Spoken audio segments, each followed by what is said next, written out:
two, three.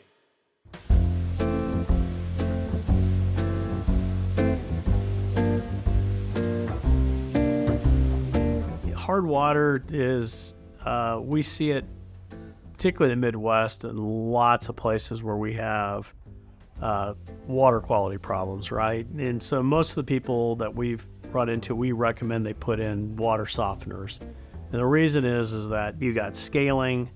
That scaling will come down the water lines. It gets into the water valves on the wall. It gets to the water valves on the machines. It starts to clog them up.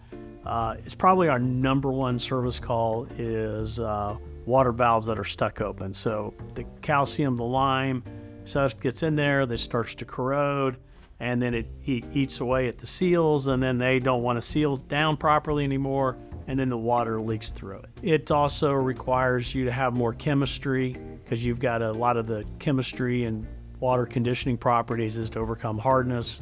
So you need more of that to be able to get things clean and proper. I think we've all taken a shower where we've been in someone that had a soft wash softener, and it just takes a drop of shampoo, then you got lots of foaming. It's the same concept in a commercial washer. Now, can we overcome it?